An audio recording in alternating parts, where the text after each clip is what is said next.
Hello, everybody. This is Conversations with Dr. Kana. I'm here with Dr. Lola Ashaye, and she's a direct primary care physician. And she's here to tell us all about her practice and how the membership model works in healthcare. So, Dr. Ashaye, please introduce yourself and tell us where you're located and what type of doctor you are. Awesome. Thank you, Doc. I'm Lola Ashaye. I'm a family doctor and owner of In Touch Primary Care. We're located in Sugar Land, Texas, which is a suburb of Houston, Texas. And yeah, I'm passionate about preventative care. All right. And tell us about your practice model. How does it work to be a direct primary care physician? Do patients pay as needed, or do they pay yearly? Do they pay monthly? How does it all work? Yeah, absolutely. I think first, my whole vision for, practicing medicine was just to create a safe place where people can consistently maintain a healthy lifestyle and where they can truly have their health concerns addressed in a timely fashion and where they're treated with dignity and respect. So that was really what I was looking for, a place that I can provide these services. And my ultimate goal is to prevent serious medical conditions. And I think there are a lot of them that can be prevented with proper care. So that's how I started thinking about and I came upon direct primary care, and that model was just perfect to be able to accomplish this goal. So the way it works is it's membership, which means that the person becomes a member of the practice. And so they do pay a flat membership fee, which can be paid monthly, biannually, or quarterly, or yearly. It just depends. So they have an option of how to pay it. But that membership fee gives them access to all primary care services. So instead of coming in and paying as needed, they pay a flat membership fee, and then that way they have access to all our services. Nice. So, what makes you different from a traditional primary care physician? Like, why would someone choose your practice over an insurance-based model? Right. Yeah. So I think there's some there needs to be some information about how it works in an insurance-based model. I think a lot of us have been so used to the model that, we don't sometimes see all the barriers that are in it. And when I pictured myself practicing medicine, I pictured myself helping people throughout, like long term. And I think what I started to see was the way that the system was set up is that it was difficult to do that, to do long-term care. You could help people temporarily, but then there were just so many barriers that made it difficult for them to sustain their health.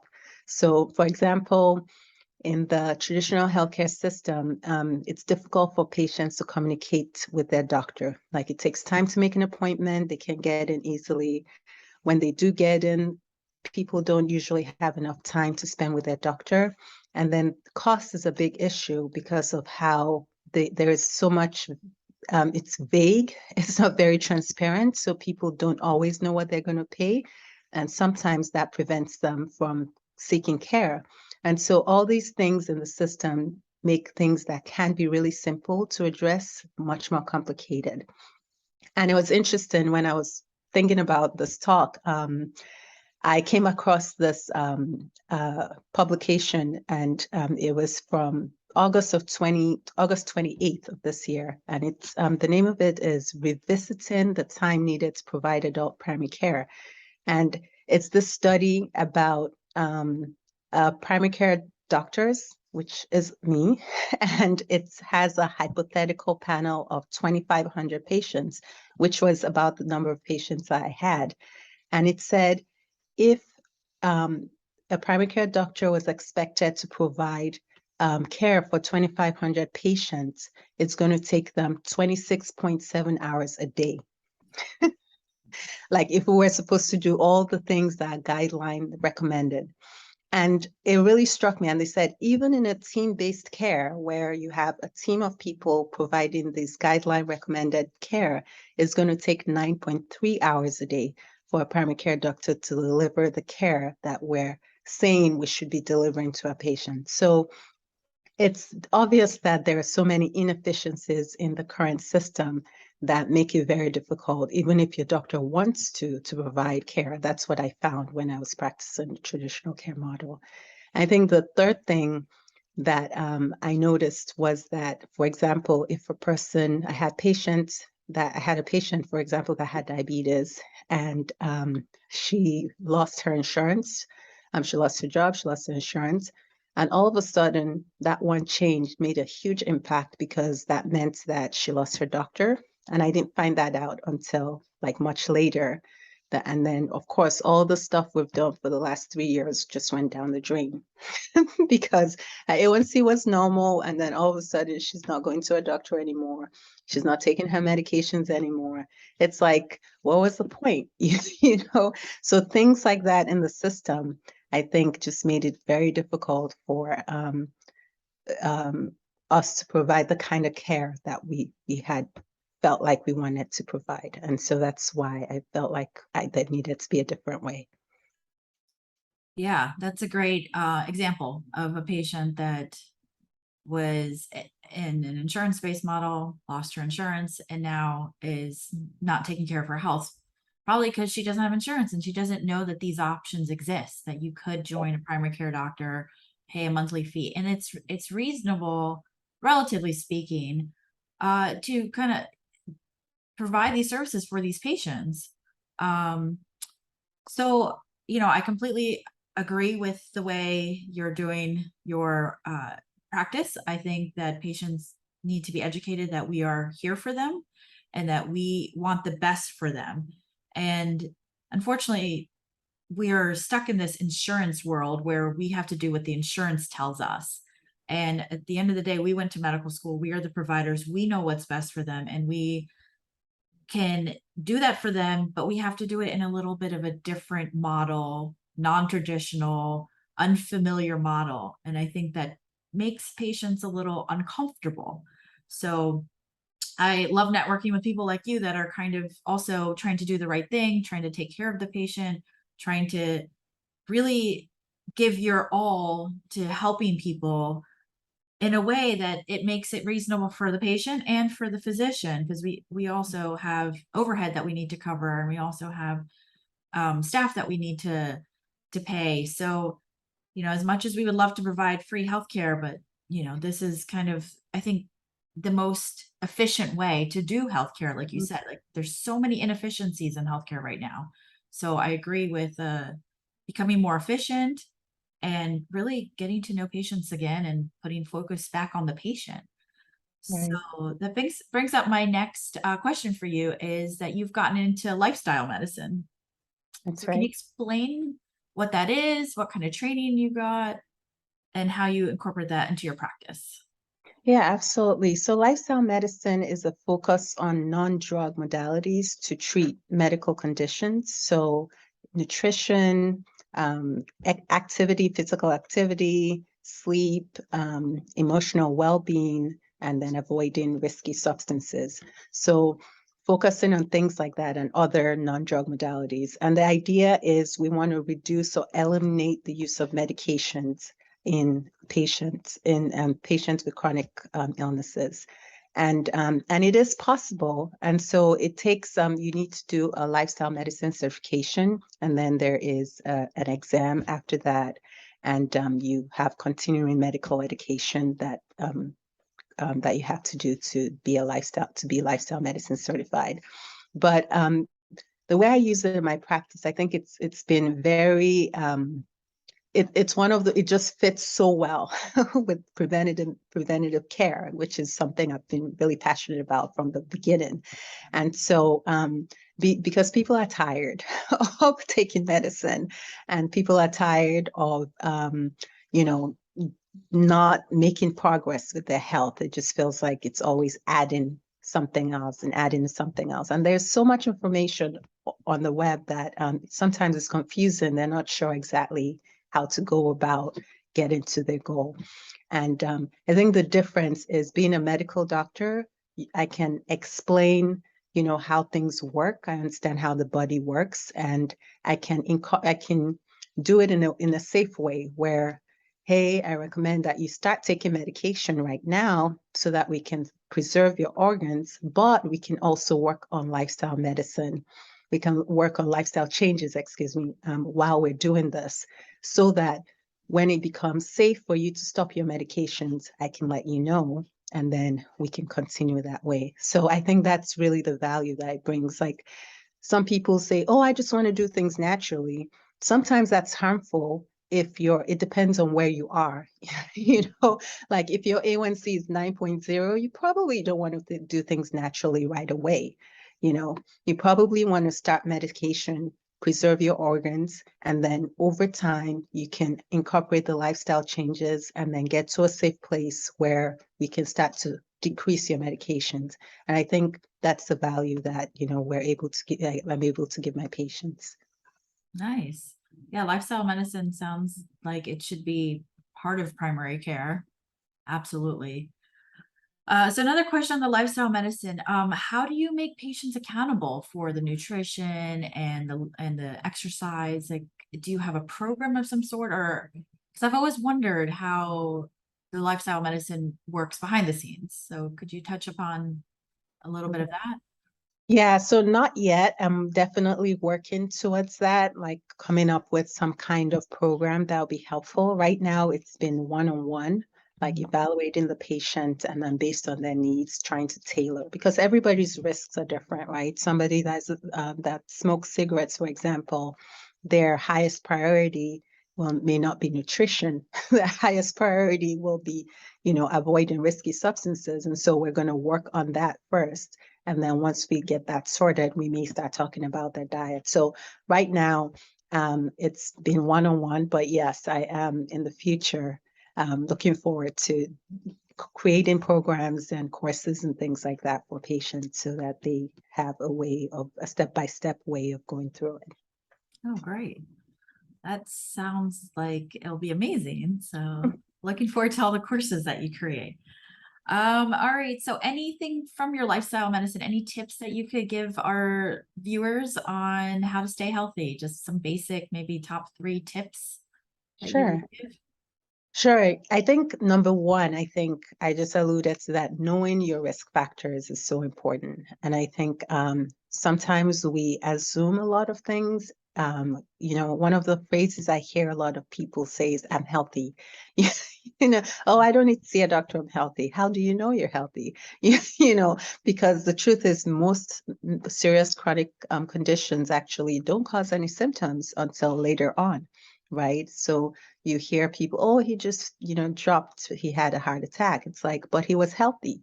Um, you know, like a lot of times we have to actually check. So it's so important that you're actually following up with somebody that, know what your risks are. And then when you know what your risks are, then the next step is a step-by-step way of figuring out how to lower those risks. So you can never go wrong with starting with a healthy diet. Okay, because that Mhm. cuts across so many conditions, like just eating a healthy diet decreases inflammation in the body. It helps your gut bacteria be more healthy, and which speaks to the brain. It's just there are just so many things. It just it helps you sleep better. It helps you exercise better. It gives you all the nutrients you need. There are just many benefits of eating healthy. So when in doubt, you you can start by eating healthy. And by eating healthy, one of the things that I'll say is, try to eat food. When we say real food, and when I talk to my patients about food, food means something that you can think about going outside and getting out of the ground or plucking up the tree. That's real food where it's not overly processed. So if you think about, most of the things we eat tend to be processed. You can't really imagine how it was made. That's questionable about if that's food. But if you can think about things like potatoes, you can go in the ground and dig it up and there it is. Or all the leafy green vegetables, carrots, a lot of vegetables and fruits. You can imagine just taking it off a tree or digging it from the ground. That's food. And then whole grains, Those are very beneficial to our health as well. Nuts, seeds, very beneficial to our health as well. So if you think about going towards eating real food, that's one way to think about getting a healthy diet. All right, great. Those are all great tips. And I guess, we've come to the end of our talk today. So is there anything else that you want to ask me or want our listeners to know about what you do in Houston or the suburbs of Houston? Yeah, sure. Well, I wanted to get a little bit more information about your model. I know it's similar, and I just wanted to find out, like, how does your model work and what are the benefits of doing it your way? Sure. So my model is a little bit different in the sense that I am not a membership model. So I am a PM&R physician specializing in spine and sports injuries. So I do a lot of spinal injections and then a lot of joint injections. So with me, I don't know how many injections you're going to need to recover from, say, a lower back injury. You might need 3 epidurals, you might need 1. But the benefit of seeing a type of physician like myself is that I can save you a lot of time, because with the insurance model, we do have to get authorizations. We Mm. have to follow their checklists of conservative care. If you're in acute pain and you need treatment, you can come see me and I can get your treatment done right away. I don't have to worry about checking off a box of a list of things that need to be done before we can even get you on the table. If you're hurting, I can treat you right away. So I can save you time. And then also I can save you from having to go on pain medicine. If you're in pain, you're going to want to reach for medicine, but sometimes that's not the answer. So I find that if I can get you an injection, get you into therapy, we can lessen the narcotics in the world. We can lessen Mm. the pain medications. We can lessen ibuprofen. So then your kidneys aren't getting hurt as much. And I'm sure as a primary care doctor, you would love that. Yep. So there's a lot of benefits to doing medicine the concierge way, is that we're just focusing attention back on the patient and we're not worried about anything else. We just want the patient physician relationship, take the middleman out of the picture, and I can help you get better faster so you can get back to doing what you love.